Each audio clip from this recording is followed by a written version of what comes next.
The Zod 500 presents Canadian Elections of History.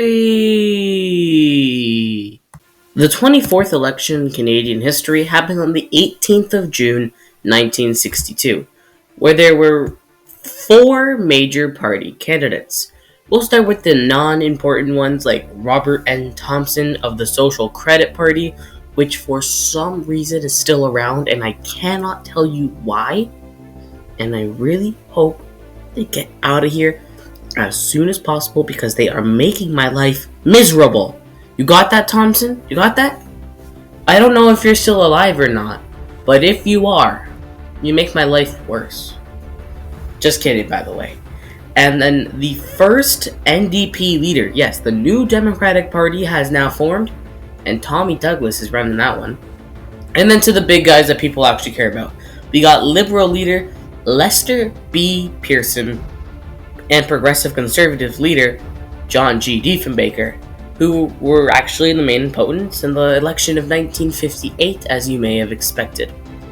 Diefenbaker has been leader of this party since the 14th of December 1956, and for Pearson, that's ever since Louis Saint Laurent resigned from politics altogether in the 16th of January 1958.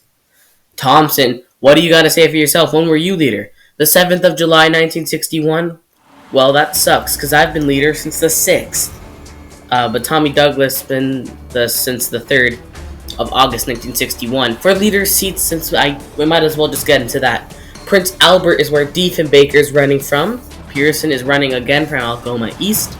Thompson in Red Deer, because of course he is. And Tommy Douglas ran in Regina City, and, well, being an NDP, he lost. During Diefenbaker's time in office, he had introduced reforms to social programs, a Canadian Bill of Rights, and way other changes. The Tories also tried to defend the decline of the Canadian dollar by pointing out that benefits to tourism, industry, exports, manufacturing, and farming. So, I mean, does that check out for the dollar declining?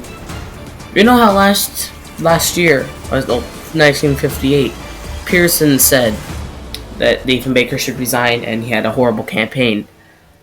Well, I mean, now we know that Diefenbaker is maybe not the best option to lead the country, and Pearson and the Liberals had campaigned under the slogan "Take a Stand for Tomorrow" and attempted to portray the Diefenbaker government as feeble with a divided cabinet. So, I mean, I guess that kind of checks out.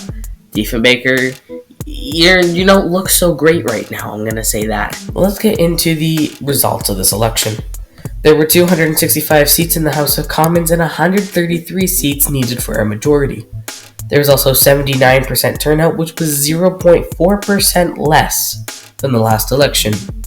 The winner of this election had 116 seats, and if you were paying attention a couple seconds ago, you would know that that is not a majority government, so they are the prime minister, but not the majority government. 2,865,542 votes for this candidate, which only amounts to 37.22% of the popular vote. And this candidate is John G. Diefenbaker, who wins another term in office.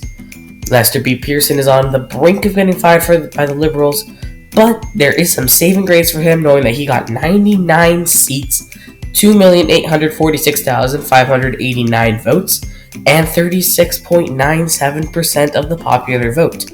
Thompson actually got second, with a pretty good amount of electoral seats won for, a social credit leader, which was 30, which is a plus 30 from the last election. He won, though, 893,479 popular votes and 11.61% of the popular vote. Douglas of the NDP got 19 seats, 1,044,754 votes, and 13.57% of the popular vote. And I'll see you guys for the election of 1963.